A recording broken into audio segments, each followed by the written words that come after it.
Welcome back to the Self-Esteem and Confidence Mindset podcast with me, Johnny Pardo. And today I welcome Leah, and I'm really looking forward to diving into our conversation today and talking about Leah's latest book that's coming out, Serial Fixer, where I'm sure she's going to tell us a lot more, and all of the work she's doing in the world with the mental health space, wellness, as a therapist, and hearing a little bit about her journey today. So Leah is a psychotherapist, Yale clinical instructor, and corporate mental wellness consultant with over 20 years of experience. A former Division I athlete, she specializes in high achievers struggling with imposter syndrome, perfectionism, and performance anxiety. Leah has conducted over 20,000 therapy sessions and contributed to Psychology Today, Newsweek, and The Atlantic. She works with organizations on burnout prevention, boundary setting, and emotional intelligence. A sought-after speaker, Leah has presented her support Don't Solve framework to leaders nationwide. Her new book, as I mentioned, Serial Fixer, releases November the 11th, exploring the hidden patterns of overfunctioning and how to break free. Welcome to the show today, Leah. I'm glad you could join us. Thank you so much for having me. It's awesome. We're in matching black, so it's all good. Yeah, close. So, Leah, we'd love to know, first of all, so many things I want to dive into today, as I said, but I'd love to know, first of all, you went from like an athlete to a psychotherapist and obviously in this area of wellness. How did that come about? Yeah, great question. I was gung ho when it came to sports growing up. I loved football, as you call it, and basketball. And I was kind of an anxious mess, if I'm quite honest. Like I was one of those players that did really well in practice. You know, the pressure wasn't quite as high, and I Mm, just would find my flow and just kind of be in sync. And then come game time, my fierce inner critic would pop up. And I would have kind of these what if scenarios, what if you don't start? What if you mess up? What if you forget the plays? What if you're not good enough? All these things. And you can see, when you're about to take the field, the court, and you're in performance mode, that's not a good recipe, right? Your body and mind are not aligned. And so, like I mentioned, I have a fierce inner critic and I'm thankful for that part of me, but oof, when it comes in strong, it's pretty debilitating. And I think I had to learn not only as an athlete, how to align with that, but it's really followed me throughout my professional career, like having a passion for working with performance anxiety, just kind of, internal conflicts and taming these parts of us that come in very strong and overly protective. And it's really led me to work and really find similarities with people with high levels of passion and drive and grit. They sometimes really use a lot of energy trying to mm. clean out and kind of disorder or organize these internal conflicts that we have.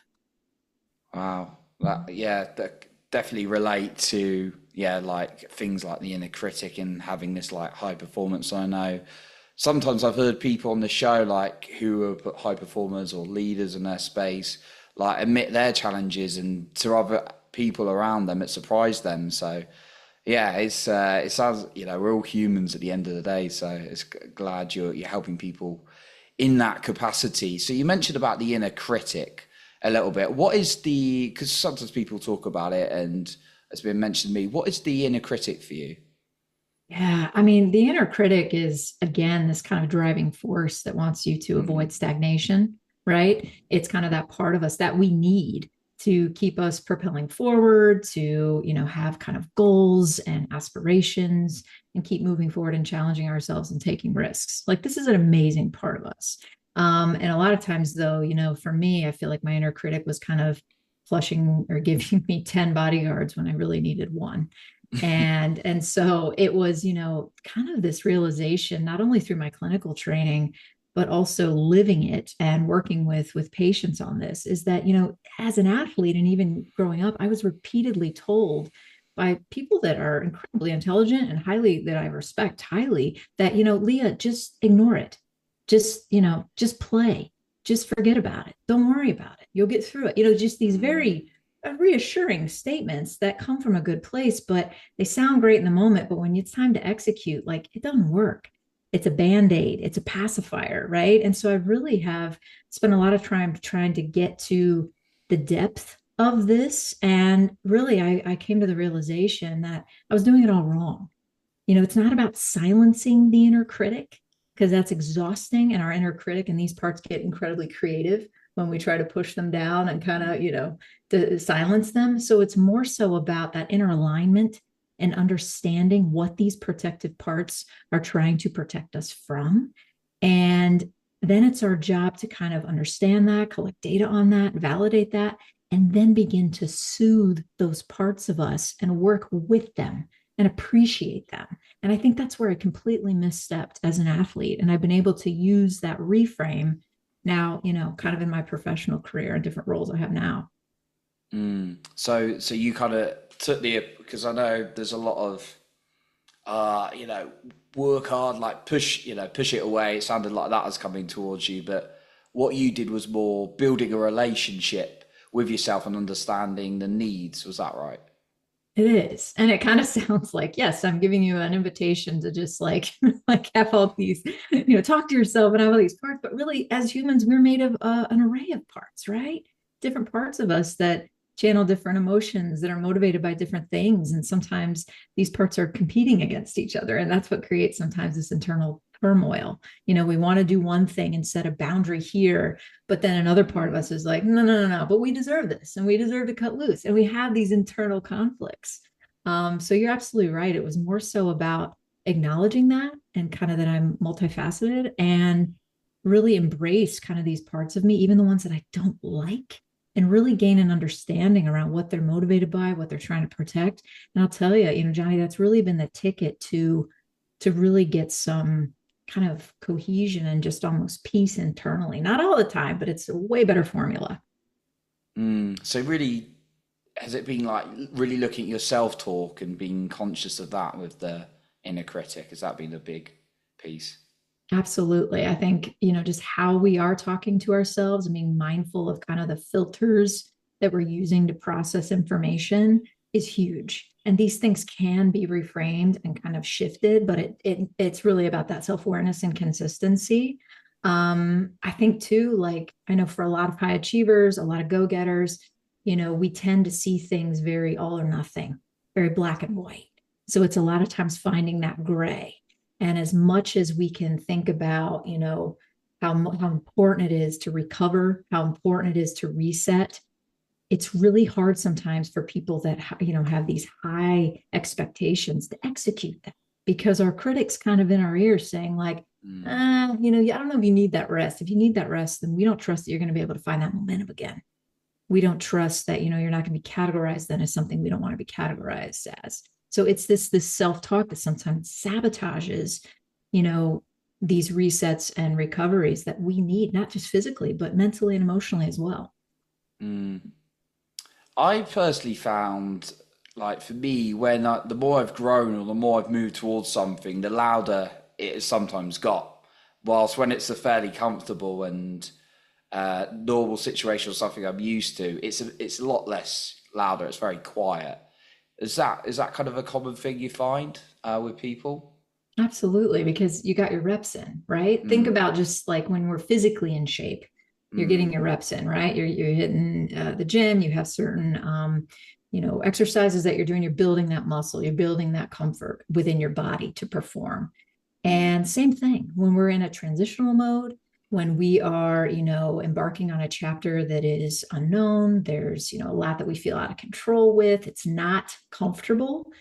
It's really a matter too of kind of getting in shape and getting those repetitions in to soothe and convince those parts of us that are not convinced and that are kind of freaking out that, hey, like we have to trust that we're going to be able to be resourceful, that we're going to be able to get through this, that we're going to mm. take this step by step, that we're going to stay present and refer to past data that might not be the exact same situation we're in now, Ooh. but that we felt a lot of these feelings before, and that ability and self trust to be able to navigate them and not get so locked into futuristic thinking, because that is what those anxious thoughts thrive on.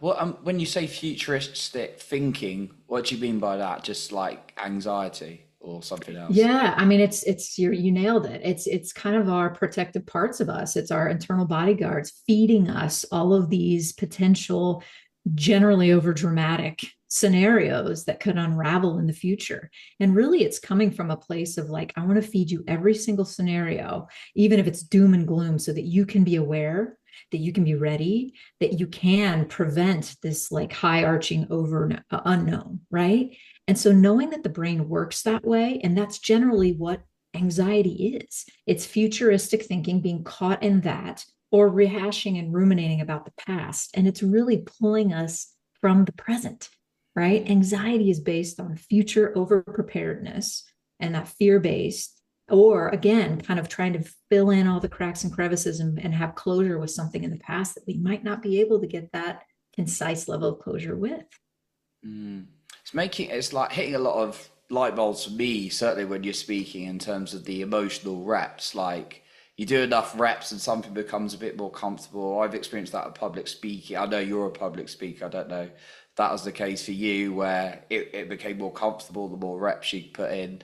I feel like there's always some kind of nerve when I speak, but like yeah, and then going up to another level, you need to put more reps in. That's what your kind of work you're suggesting. It's a bit like training for the 10K and the 5K and the that's what K oh sorry, the 5K, 10K and then the half marathon, then the marathon.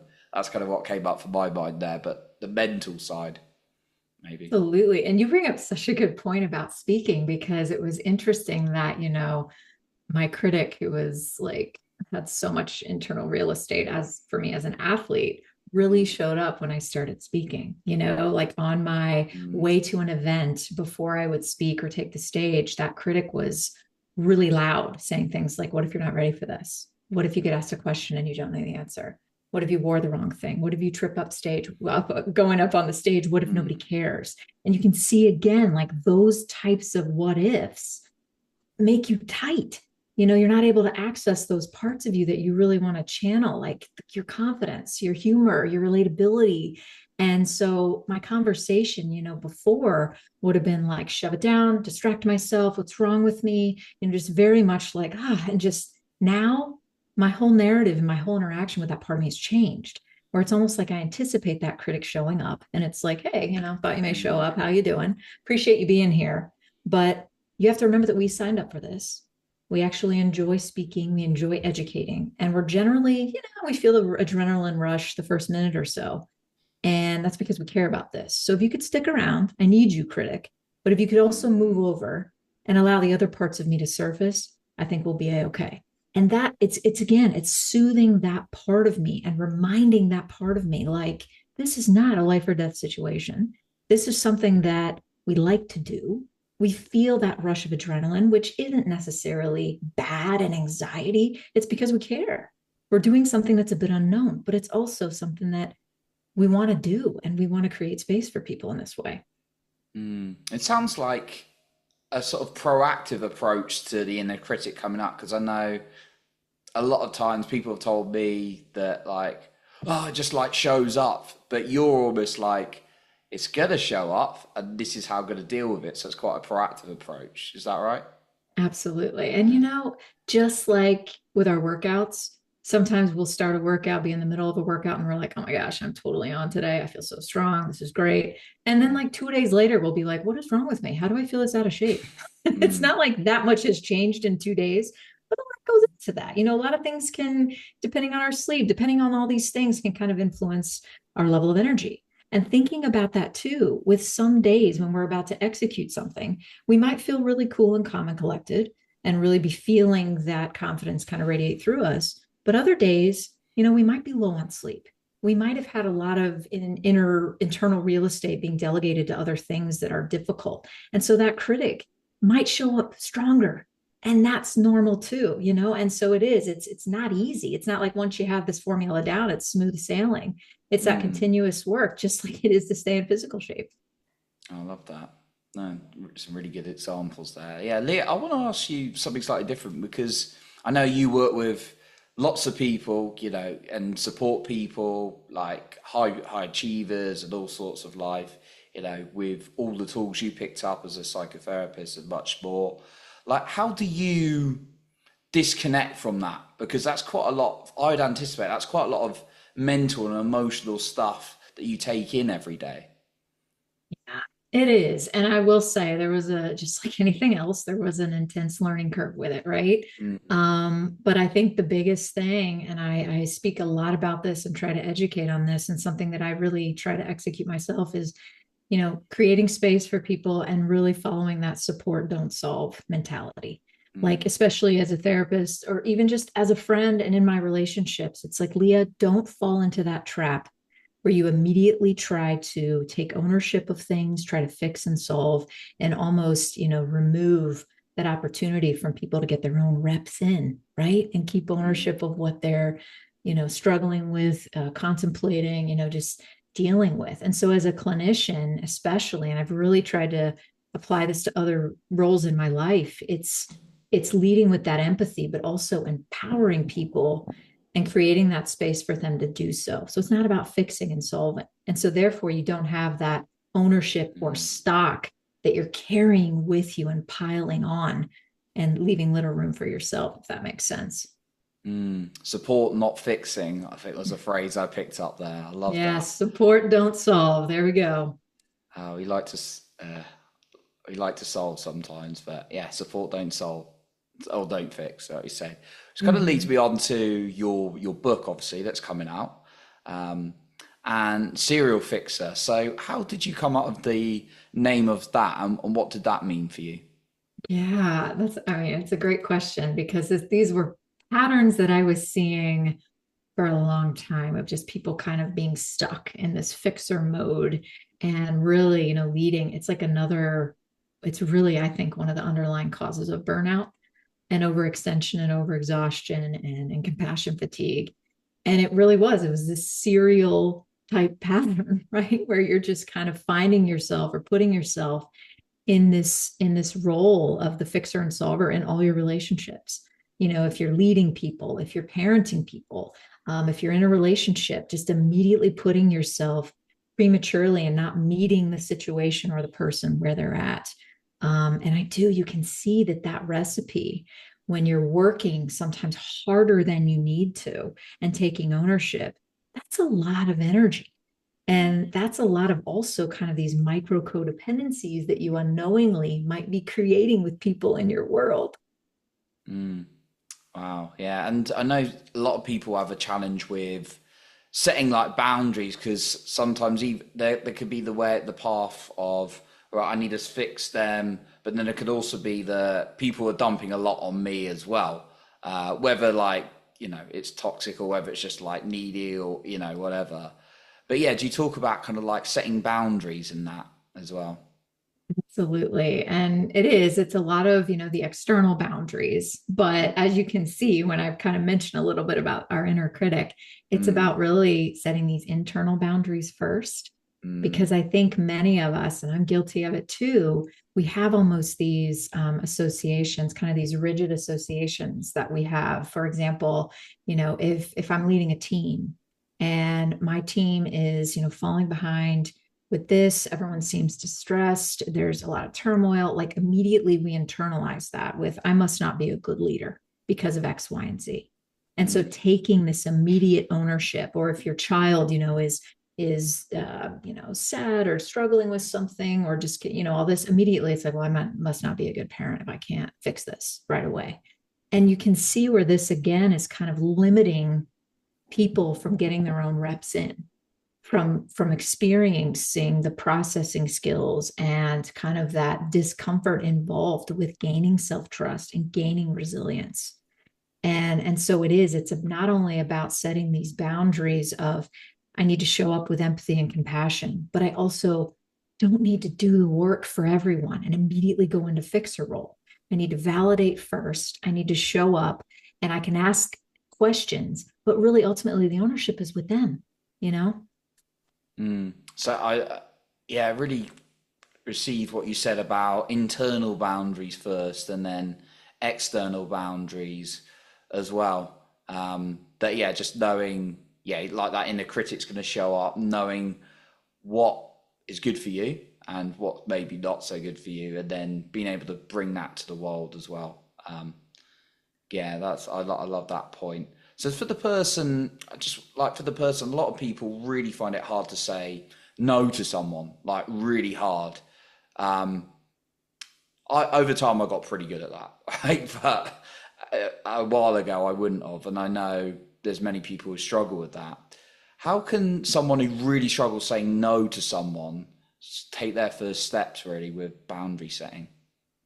That is such a good question. And I think more so like what's interfering with that is sometimes not necessarily our inner critic, but our inner pleaser, Mm. right?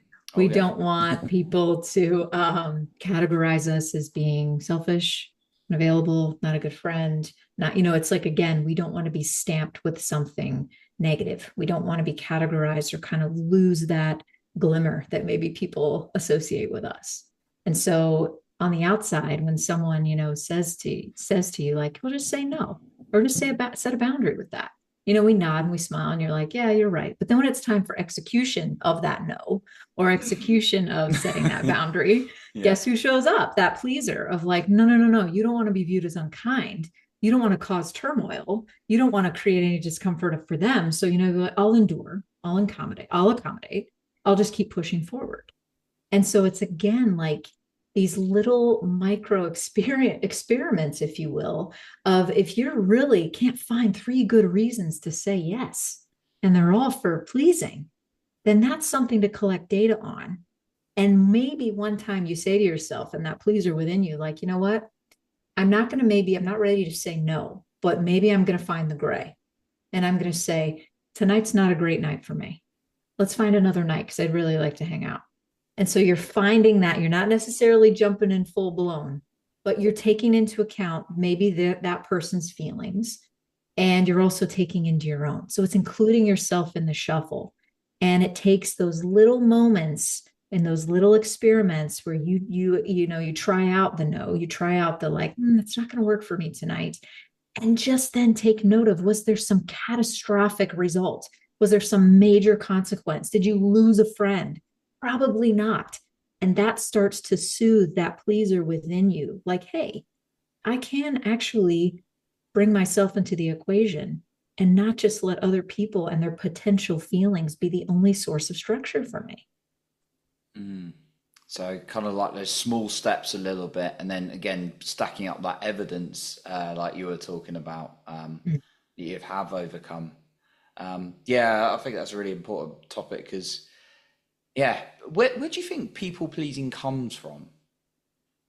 Oh gosh, how much time do we have? No, I'm kidding. I mean, a lot of it comes from, I think, the kind of the how we were raised, kind of the culture of Mm, our family, if you will, and the roles that we, sometimes just fill.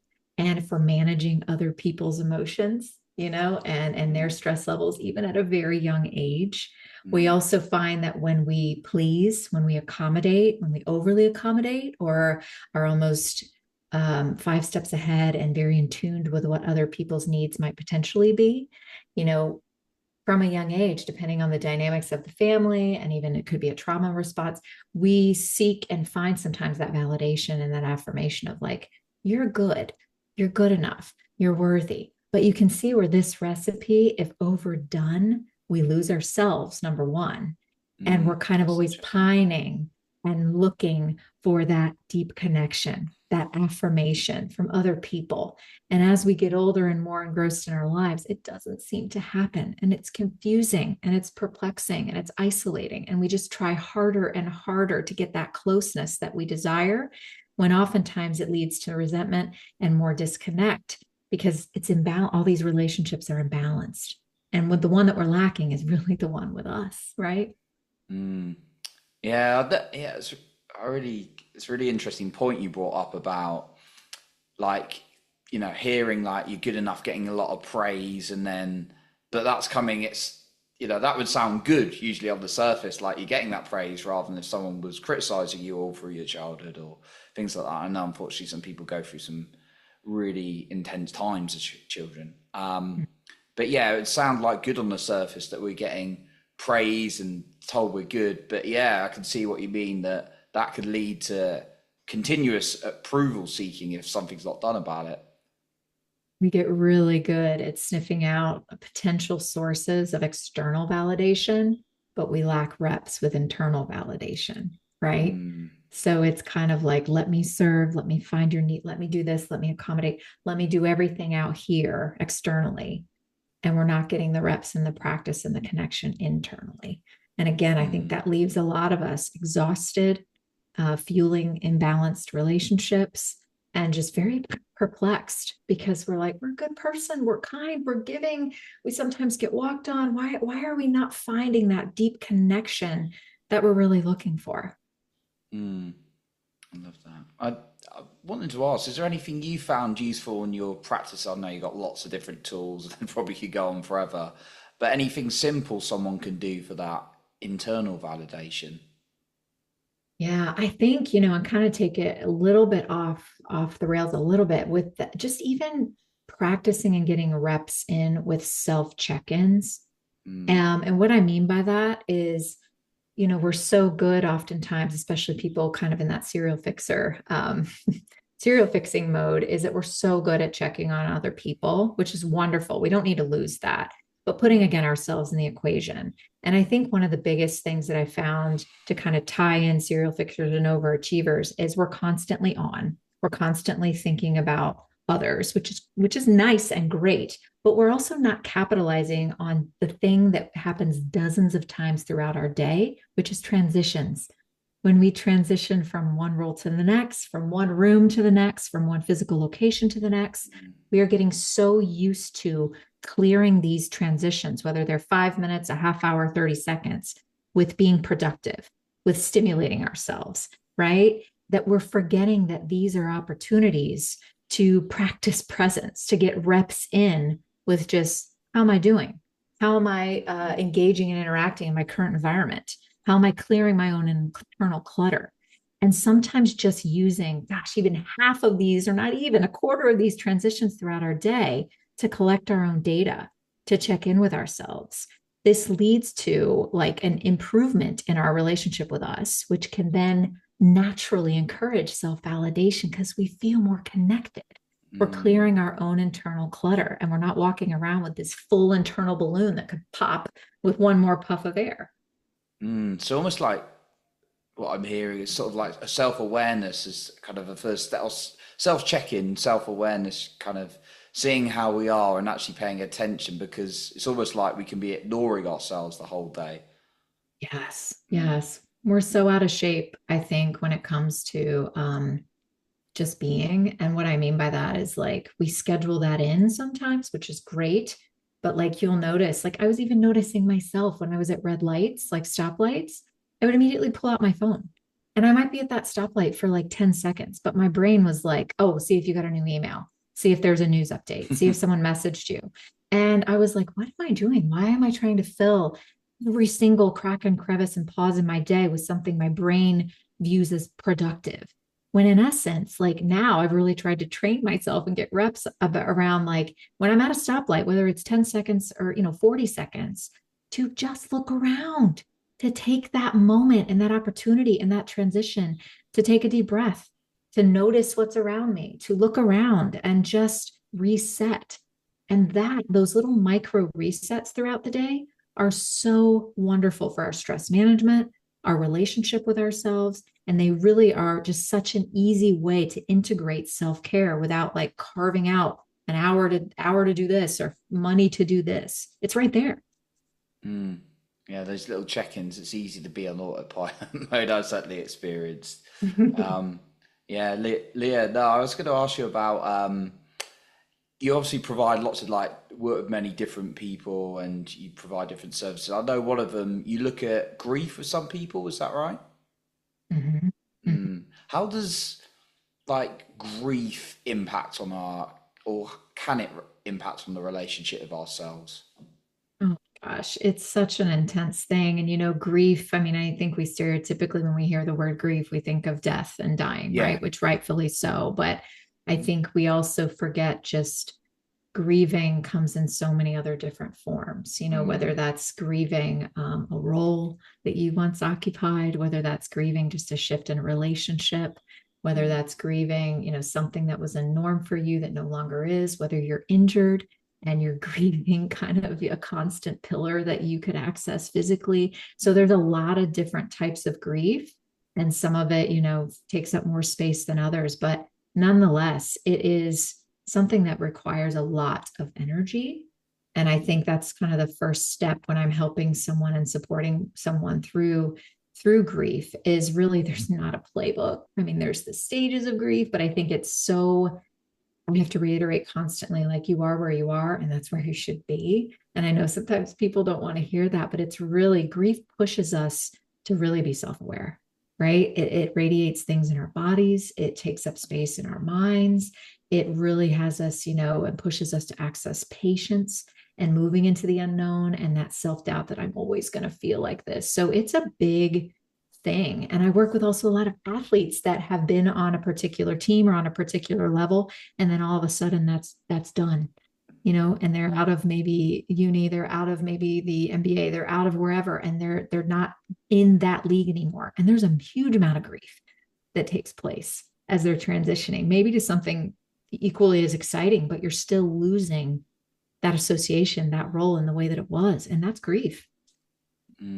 Yeah, that's really, yeah, it's really interesting points, and I totally resonate with it. It's not just about death, often can be, is a huge one, but yeah, like a job, a relationship, or so, or like in an athlete's case, like loss of a career or change of a career, or something like that, or an injury as well.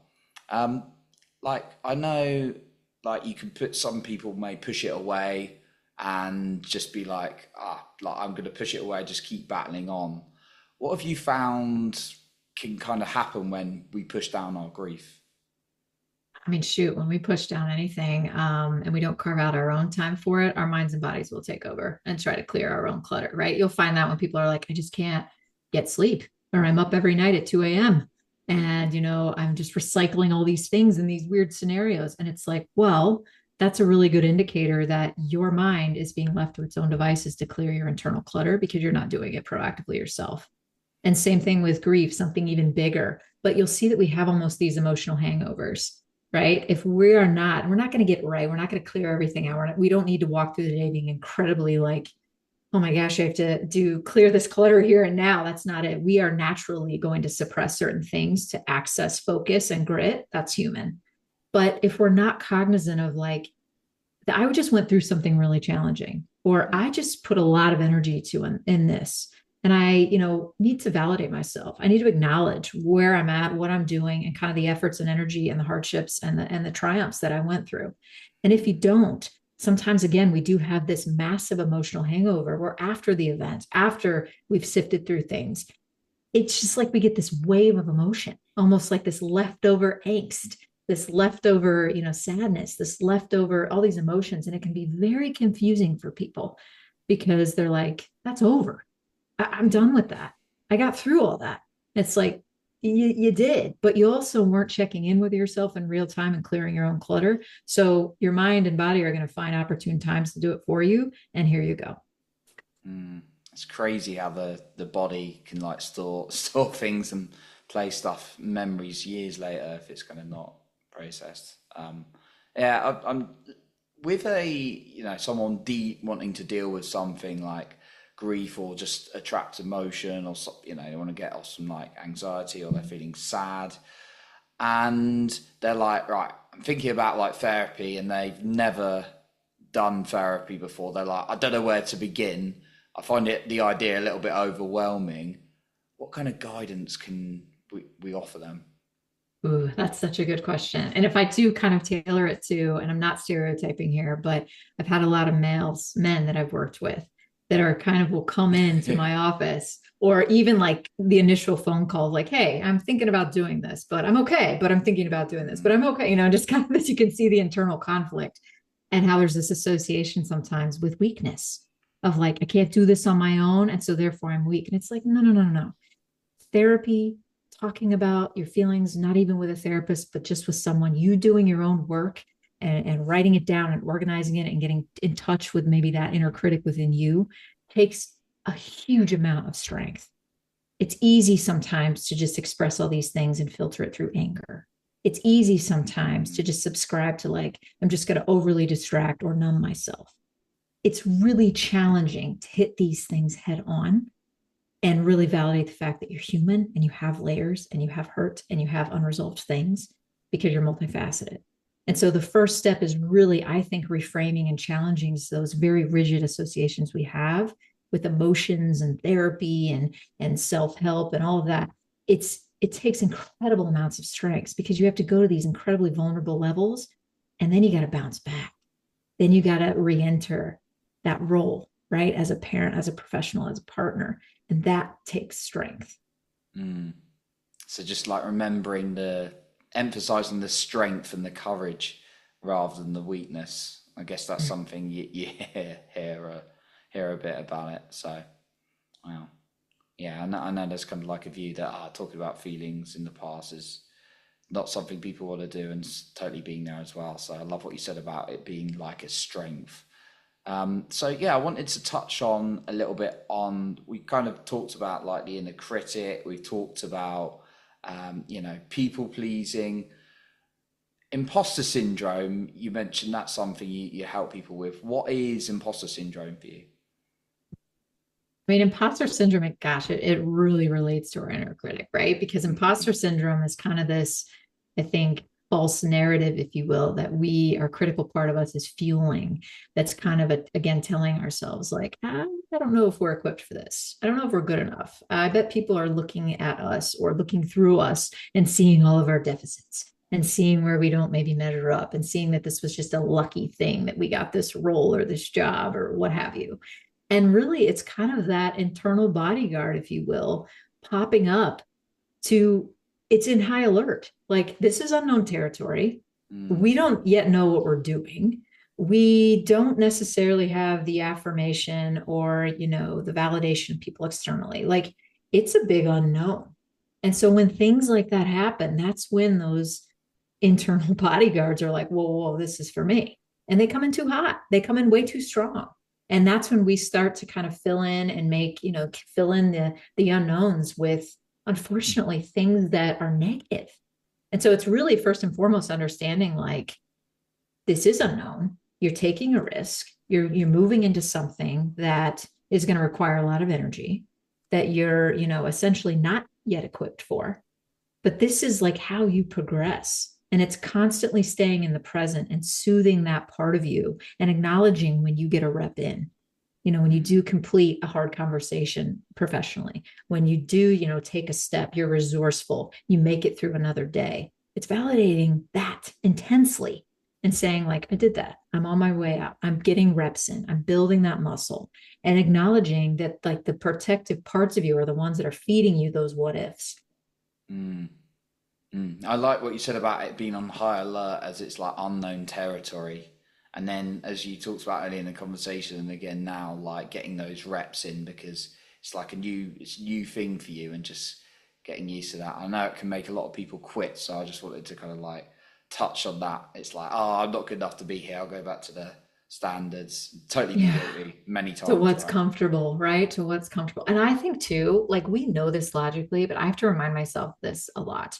And it's very ego driven if you think about it, but like, people are not thinking about you even a fraction of what you're thinking about yourself. Like, Mm, we forget that, as much as we're rehashing things, we're over preparing for things, we're thinking through and like being critical of everything we said or didn't say or whatever.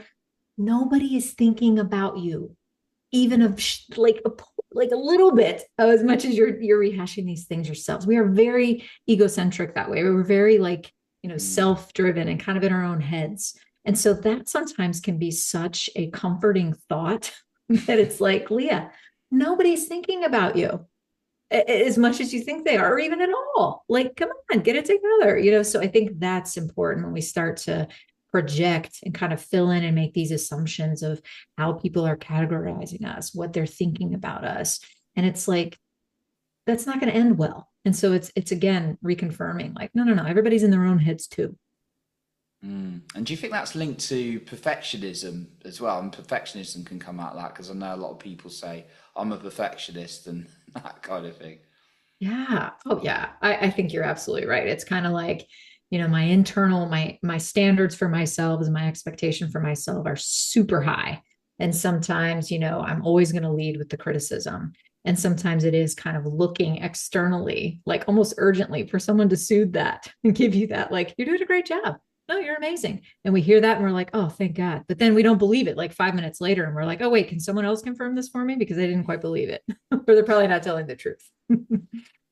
I love that. Trying to get yeah, just looking at that voice and checking in with yourself. I think are the kind of like messages I've heard from this conversation today. I've certainly like been picking up and coming to those new levels is unfamiliar and actually recognizing that. Um, and it sounds like even people are like high level performers you work with come out of this as well.